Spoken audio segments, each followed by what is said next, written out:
لو أنزلنا هذا القرآن على جبل لرأيته خاشعا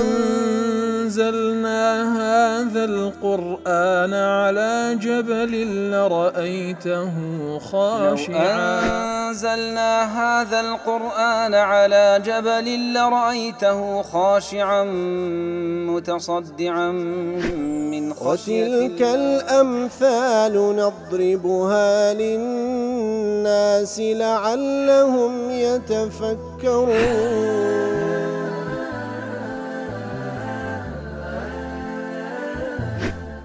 الحمد لله والصلاة والسلام على رسول الله وعلى آله وصحبه ومن والاه.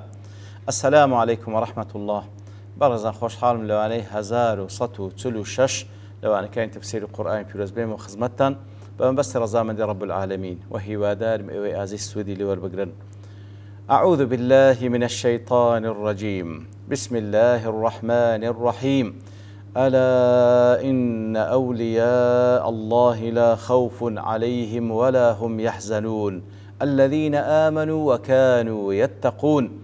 لهم البشرى في الحياة الدنيا وفي الآخرة لا تبديل لكلمات الله ذلك هو الفوز العظيم. والأخوة شوسان أو سيئاتا كلواني رابرج لخزمتي دابون الله تعالى دفرمي ئاگادار بن بێگومان ئەوانەی ئەولیا و دۆستی الله تعالانا هیچ ترسیان لەسەر نییە لە داهاتوویان و خەفەت لە ڕابردوویان ناخۆن چێنە ئەو ئەولیاانە ئەوانەی کەوا ئیمانیان هینە و تەقوا دەکەن و فەرمانەکان جێبەجێ دەکەن خۆیان لە قەدەغکراوەکان دەپارێزن ئیتر ئەوانە مزجێنیان لە بۆ هەیە هەم لە دنیا هەم لە ئاخرەت ئەوەش وعدەیەکی خوای گەورەیە و هیچ قوت و هێز دەسەڵاتێش نییە وعدەی خوای گەورە بگۆڕی ئیتر هەر ئەوەشە سەرکەوتنی هەرە گەورە ذلك هو الفوز العظيم واتە المنال الجليل الذي لا مطلب وراءه ئیتر ئەوە بەڕاست سەرکەوتن و دەستکەوتی هەرە گەورەیە کە لەوە زیاتر ئینسان شتێک نییە داوای بکاوکو لە قاسمی دەڵێتن لە کاتێکدا کەوا فازوا بالجنة وما فيها ونجوا من النار وما فيها لە کاتێکدا کەوان نەزاتیان بوو لە ئاگر و لە عەزابی ئاگەر و هەروها ئەو بەهەشتە و خۆشیەکانی بەهەشتیان بەدەستهێنا. لە تەفسیری سعد دەڵێ ذلك هو الفوز العظيم لأنه اشتمل على النجاة من كل محذور. بەڵێ فەوزی العظیمە سەرکەوتنی هەرە گەورەیە لەبەرەوەی هەموو ئەو شتانی کەوا ئینسان حەزەری لێ دەکەوە نەجاتیان بۆ لێ والظەفەری بكل مطلوب محبوب هەموو ئەو شتانی کەوا داواکراوە و خۆشەویستەوان بەدەستیان هێنایە. وحصر الفوز في ذلك هو الفوز العظيم ديارة خواهي قول بو هو يكذف وذلك هو الفوز العظيم بو صيغة واتا فوزو سركوتين هر قوله هر أوية واتا حصري كرد سركوتنو فوزو بابلين بردنوي هر قوله هر أو نوعا بردنوي أو نوع سركوتنية حصري كردية لأنه لا فوز لغير أهل الإيمان والتقوى. أولي براستي هیچ فوز و سەرکەوتنێک نییە لە بۆ غەیری ئەهلی ئیمان و تەقوا. ئەهلی ئیمان و تەقوا فەوزی ڕاستەقینیان هەیە کەوا ئەو مژجێنیە بە خۆشیەکانی بە ئیمان و بە مژدەی دنیا و قیامەتیان کەوا ڕەزامەندی خوای گەورە و بەهەشت پانوبەرینە. قاسمی دەڵێ تەنبیهەکە لەو ئاەتە ئەصل في بەیانی ئەولیاء الله. ئەو ئاەتە بەڕاستی ئەسڵێکە لە بۆ بەیانکردنی دۆستانی الله تعالی چێن. وقد بين تعالى في كتابه ورسوله في سنته الله تعالى لكتابك بيان كده پیغمبرك صلى الله عليه وسلم لسنتك بيان كده أن لله أولياء من الناس بيان كده الله تعالى أوليائه لنا يخلشي كما إن للشيطان أولياء لمقابل إذا الشيطان أوليائه إتر ابن تيمية رحمة خواه لبي لكتابك بعنوان الفرقان بين أولياء الرحمن وأولياء الشيطان جوازي لنيوان أولياء الله تعالى وأولياء كان الشيطان كوازور بزواني أو بابتان الرون كرديتو إتر هندك بابرين بش لكتابكي ابن تيمية رحمة خالبي قاسمي لتفسيركي نقلي كردي لو أنا ضلي إذا عرف أن الناس فيهم أولياء الرحمن وأولياء الشيطان أقرب زاندرا كوا خلشي هندشان أولياء الرحمن هندشان أولياء شيطانا فيجب أن يفرق بين هؤلاء وهؤلاء کەوتە پێویستە خەڵکی جیاوازی لە نێوان ئەو دوو تاقمە بکەن هەروەکو ئەڵڵا تەعالا و پێغەمبەرەکەی جیاوازیان لە نێوان ئەو دوو تاقمە کردیە. ئەولیای ئەڵڵا تەعالا چێن؟ ئەوانەی کەوە ئیماندارن متەقین هەروەکو لەو ئاەتەدا هاتیە هەروەها لەو حەدیثەی کەوا ئیمام بوخاری ڕوایەتی کردیە لە ئەبی هورەیرە خوای لێ ڕازی کە پێ دەفەرمی من عادى لي وليا فقد بارزني بالمحاربة هەر کەسێک دژایەتی دۆستێکی من بکە ئەوهای علانی حربی لەگەڵ من کردیە. لە حەدیثێکی دیکە دەفەرمێ ئینی لأثأر لأوليائي كما يثأر الليث الحربة کەواتە تۆڵە دەکەمەوە لە بۆ ئەولیا و دۆستانەکانی خۆم هەروەکو شێر تۆڵە دەکاتەوە لە کاتێکەوە لە شەڕێکدایە. ئەی ئاخذ ثأرهم ممن عاداهم کەواتە فعلا ئەوەی دوژمنایەتیان کە ئەڵڵا تەعالا تۆڵەیان دەسەنتەوە. وهذا لأن أولياء الله هم الذين آمنوا به ووالوه لبروي أولياء كان الله تعالى أوانا كوا ولائيان لبو خواي قوله إيمانيان بهنايا أواني كوا فأحبوا ما يحب وأبغضوا ما يبغض. أولياء كان خواي قوله أوشتانيان خوش دبك الله تعالى خوش دبك رقيان لوشتانيك الله تعالى رخي لي دبيتوا رازين بوشتانيك الله تعالى بي رازية تورنا لوشتانيك الله تعالى بي تور دبي وفرمان دەکەن بەو شتان کە خوا فەرمانی پێ کردێ قەدەغە دەکەن لەو شتانی کە خوای گەورە قەدەغەی لێ کردیە و هەروەها دەبەخشن بەو کەسانەی کەوا خوای گەورە پێی خۆشە پێیان ببەخشن و هەروەها مەنع دەکەن شتانێک لە کەسانی کە خوای گەورە پێی خۆشەکەوە مەنع بکرێ و هەروەها دەڵێ ویلایەت ضد عەداوەتە ویلایەت دۆستایەتی دژی عەکسەکەی چییە؟ دژایەتیە. ئیتر دەڵێ ئەسلی ویلایەت لەسەر هاتی المەحەبەت والقورب خۆشویستن و نزیکی و ئەسلی عەداوەتی لەسەر هاتی البغض والبعد ڕق لێبوونەوە و دوورکەوتنەوە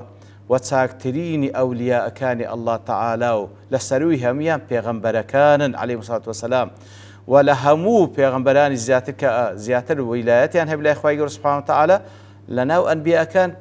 مرسەلین زیاتر ئەو پلەپایە زیاتریان بەدەستێنە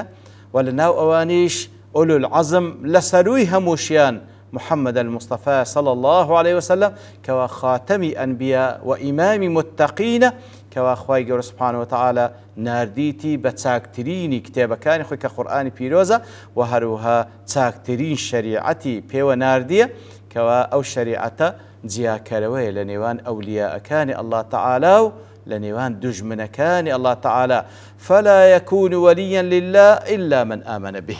هیچ کەسێک نابتە وەلی لە بۆ خوای گەورە مەگەر ئیمان بە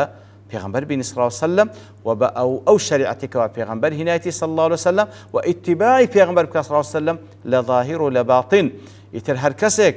ئیدعای خۆشویستنی ئەڵڵا تەعالا بکا و ئیدعای ویلایەتی لە بۆ خوای گەورە بکە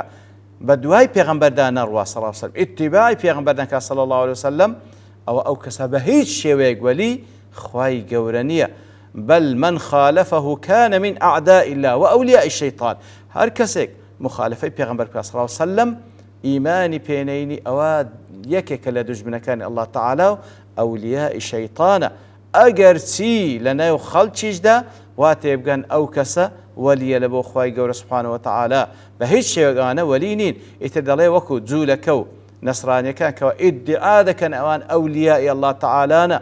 خواهي يقول لسورة المائدة دا لباس أوان دا فرمي وقالت اليهود والنصارى نحن أبناء الله وأحباؤه كاتك وان ادعاء ذاك إيما كوراني خواهي يقولن والعياذ بالله والو خوشويست دوستين لا الله تعالى خواهي يقول فرمي فلما يعذبكم بذنوبكم أدي لبرتسي الله تعالى أقر أنقول راز بكان كأبناء أحباء لبرتسي لا سرتاوانا كانت سزاتان بل أنتم بشر ممن خلق بل بالكو أنقوش بشريكن لا ضمن أو بشريتك خواي قول خلقي كرديا يتروهروها مشركة كان عربيش بهماشي وآج ادعاء ذلك كوان أهلي الله تعالانا لبروي أوان لما كدا نشتجينا أوان لا باولين جيراني بيتي خواي قول سبحانه وتعالى خواي قول سورة الأنفال دفرمي وما كانوا أولياءه أوان أولياء دوستي خواي قولانين إن أولياؤه إلا المتقون أولياء كان خواي قول أو كسانا كوا متقين وهروها لكافر كانش إيواها كوا ادعاء ذكا كولية لبو خواي قول سبحانه وتعالى بلكو لحق الداولين بلكو دجمني خواي قول سبحانه وتعالى وهروها أو منافقان كوا إسلامتي بديار دي يخنو لە دڵیشیاندا بە هەموو شێوەیەک دژی ئەو ئاعتیقادەنە، ئەوانیش بە هەمان شێوە بە ئەوانیش دژمنی خوای گەورە سبحانه وتعالى. وإنما كان بەڵێ هەتاوەکو لە اعتقادیان بەرامبەر بە پێغەمبەر صلی الله عليه وسلم عکسی ئەو ئیمانێکەوە بە ظاهری ئەو عکسی ئەو ئیسلامەتێکەوە بە ظاهری ئیدعای دەکەن، بەڵام لە دڵ و دەروونەوە ئەوان اعتقادیان وانیە، بەڵکو لە دڵ و دەروونەوە ئیقرار بە ریسالە و پەیامی پێغەمبەر ناکەن صلی الله عليه وسلم، بەڵکو دەڵێن پێغەمبەر صلی الله عليه وسلم وەکو پادشایەک بووە مطاع بووە لە ناو خەڵکی، ئیتر خەڵکی بەڕێوەبردیە بە ئەو شخصیت و بەو زیرەچەی کە هەی بووە وەکو هەر مەلیکێکی دیکە، یان ئەوتە دەڵێن إنه رسول الله إلى الأميين خاصة، یان دەڵێن پێغەمبەرە بەڵام تەنها لە بنەخیندەواران هاتیە، یان دەڵێن أو يقولون إنه مرسل إلى عامة الخلق وأن لله أولياء خاصة لم يرسل إليهم ولا يحتاجون إليه، یان هەندێک هەنە دەڵێن بەڵێ پێغەمبەر صلی الله عليه وسلم هاتیە لە بۆ خەڵکی عەوام هاتیە، بەڵام کەسانێکەنە بە خۆیان ئەولیا و نزیکن لە خوای گەورە، ئەوان پێویستیان بەوە نییەکەوە لە ڕێگای پێغەمبەر صلی الله عليه وسلم بەو ڕێگایدا بڕۆن ئۆجە خواپەرستی بکەن، بەڵکو بە خۆیان نزیکن لە خوا سبحانه وتعالى کە بەو شێوەیە بوختان بە خەڵیریش دەکەن کە وەکو وەلیەک بووە، پێویست بە پێغەمبەران نەبووە طبعاً وانیە، ئەویش بە هەمان شێوە لەسەر نەهجی پێغەمبەران ڕۆیشتە عەلەیهیمۇ الصەلاة وەسەلام. ئیتر ئەوانە هەر هەمووی درۆ دەکەن لە کاتێکدا کە ئیدعای ئەوە دەکەن کە ئەوان ئەولیای خوای گەورە سبحانه وتعالى. ولا بد في الإيمان من أن يؤمن بالله وملائكته وكتبه ورسله واليوم الآخر، كواتا كسكوا أجد رجاي ولايات بقري تبر پێویستە فعلا آمنوا وكانوا يتقون، ئیمانی بەخوا هەبی، ئیمانی بە مەلایکەتەکان، بە پێغەمبەران، بە کتابەکانی خوای گەورە، ئیمانی بە ڕۆژی دوای هەبی، بە هەموو ئەرکانەکانی ئیمان، ئیمانی بە محەممەد المصطفى بن صلی الله عليه وسلم کەوا خاتەمی ئەنبیاءەکانە کەوا لە بۆ ئینس و جن ڕەوان کرا، فكل من لم يؤمن بما جاء به فليس بمؤمن، ئەوەی کەوا ئیمان بە پێغەمبەر صلی الله عليه وسلم یان ئیمان بە شتێک نەی کە پێغەمبەر هێنای صلی الله عليه وسلم ئەسڵەن ئەوە ئیماندار نییە، نەوەک هەروەلی نییە، هەڵ ئیماندار نییە، لێیە ئەو کەسێکەوە ئیمان بە بەشێک بینی لەوەی کەوا پێغەمبەر هێنا صلی الله عليه وسلم کوفر بە باقیەکەی کە بکاتن، بە تەئکید ئەوە کافرە و ئیمانداریش نییە، نەوەک هەروەلی نییە. ومن الإيمان به الإيمان بأنه الواسطة بين الله وبين خلقه، وهروە پێویستە ئیمانی بەوە هەبی هەموو کەسێک کە گەردەی و ڕێگای دۆستایەتی لەگەڵ خوا بگریتە بەر، ئیمان بە پێغەمبەر بین صلی الله عليه وسلم کەوا تاکە ڕێگا و تاکە پیا و کەوا لە نێوان ئێمە و خوای گەورە سبحانه وتعالى کەوا دین و شریعەتی لێوەربگرین رسول الله صلی الله عليه وسلم، وعد و وعیدەکانی خوای گەورە لە ڕێگای پێغەمبەرەوە پێماگەشتە صلی الله عليه وسلم، حلال و حرام لەو ڕێگای کەوا بە پێغەمبەر ڕاگەیاندرا صلی الله عليه وسلم، لێیە حلال ئەو حلالەیە کە الله تعالى و پێغەمبەرەکەی صلی الله عليه وسلم بە حلالیاندا، والحرام ئەو حرامەیە کەوا الله تعالى و پێغەمبەرەکەی صلی الله عليه وسلم لۆمانی بەیان کردیە، والدین ما شرعه الله، ئەوە دینیش ئەو دینەیە کە الله تعالى تشریعی کردێ لەسەر زمانی پێغەمبەرەکەی صلى الله عليه وسلم پێمان گەیشتە. فمن اعتقد أن لأحد من الأولياء طريقا إلى الله من غير متابعة محمد صلى الله عليه وسلم، هر کەسێک اعتقادی وابی کە کەسێک وەلیە ڕێگایەکێ لە بۆ گەیشتن بە خوا سبحانه وتعالى لە غەیری ڕێگای شوێن کەوتنی پێغەمبەر صلى الله عليه وسلم فهو كافر من أولياء الشيطان، أو كسا كافر لأولياء كان شيطانا. وأما خلق الله تعالى للخلق ورزقه إياهم وإجابته لدعائهم وهدايته لقلوبهم ونصرهم على أعدائهم وغير ذلك من جلب المنافع ودفع المضار فهذا لله وحده. وفيست عقيدة أو كسوابي كخواي جور خالقة، خواي جور رزقي عند دا، خواي جور دعاء كان يقبلك، خواي جور هدايتي دل كان دا، خواي جور نصرة إيمان داران دا لسدج من كانيان، خواي جور أوي منفعة لو بندك يديني لتواني داهية أو هل أو ذاتشة لتواني زرير كان اللي دور بخاطه أو تنها وتنها بيست عقيدة وابي لا إخوة سبحانه وتعالى بهر سببك ديكا خواي جور سبحانه وتعالى. ثم لو بلغ الرجل في الزهد والعبادة والعلم ما بلغ يترقر بياو هر پیاوێک لە زهد و دنیا نویستی و لە عیبادەت و لەو عیلمەی کە هەیتی هەرچەندی هەبی ولم يؤمن بجميع ما جاء به محمد صلى الله عليه وسلم فليس بمؤمن، بەڵام ئیمانی بۆی نەبی کەوا محەممەد رسول الله صلى الله عليه وسلم اتباعی نەکەوە ئیماندار نییە و هەر بە هیچ شێوێش ولي خوي قورني سبحانه وتعالى. وإن ظن الطائفة أنه ولي الله، أجر تي كسانش فلان كسان بي ولي ببلام ما دام شوان كوتي بيغمبرني صلى الله عليه وسلم بهش ولينيا وأهلها لأصناف مشركين إيواه علمها وأهلها دنيا نويستا عبادتي جدكا بلام إيمان ولكن ليس بمؤمن بالرسل إيماني ببيغمبران يعني إيماني ببيغمبرك لبيغمبران ياخذ تصديقي بهم بيغمبران ناكا فرمان كان ينزي بزيناكا أو أنا بهش إيمان دار نين وأولياء إخوائي جورنين بلكو هؤلاء تقترن بهم الشياطين بلكو أنا شيطان كان لقليان دقنا يكتري لقل شيطان كان وهندك شتيان لو كشف دكان بويكو على بيش تساوي خلط شي غيبة شيطان كان لو ينكشف دكان لو أنا هندك تصرف يجب كان لأمثال سحر كوا وكو بابرين لبيش تساوي خلط بمعزدة بيش تساوي بلام لحق دا السحر أو أنا كساني شي ساحر ندور لا دوستاتي خواهي قول سبحانه وتعالى. وإذا كان أولياء الله هم المؤمنون المتقون يتر أقر أولياء إخوائي قولا أو كسان كوا إيمان دار متقين فبحسب إيمان العبد وتقواه تكون ولايته لله تعالى. إتر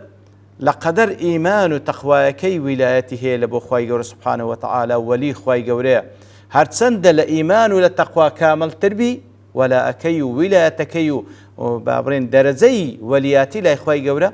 قولا ترى إتر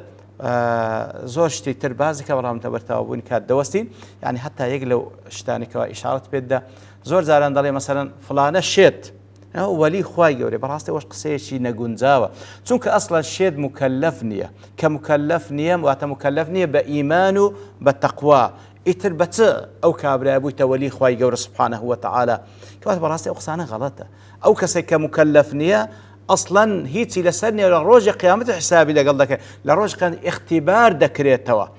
بلا ما تقولي والله فلان شد أو ولي خواي قوري اشتوانية بلا شاني ويار ما تبدري بلا شاني ويكوا زقت بيبستي عبرتي لي ورقي بلا ملي أو دوستي خواي وليا بهش يقول دوستي خواي قوري ببلقي ويكوا أصلاً مكلفني أي ولي خواي قورش مكلفه إيمان تقواي هي أصلاً أو شيء إيمان تقوى ناس زانيسي ومكلفيش نية لو براستيك لو غلطاني كوا خلق واتي دقا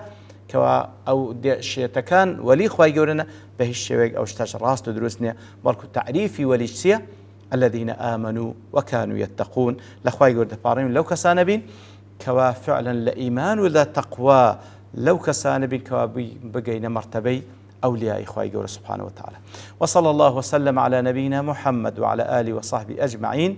وآخر دعوانا الحمد لله رب العالمين. لو أنزلنا هذا القرآن على جبل لرأيته خاشعا أنزلنا هذا القرآن على جبل لرأيته خاشعا أنزلنا هذا القرآن على جبل لرأيته خاشعا متصدعا من خشية وتلك الأمثال نضربها للناس لعلهم يتفكرون.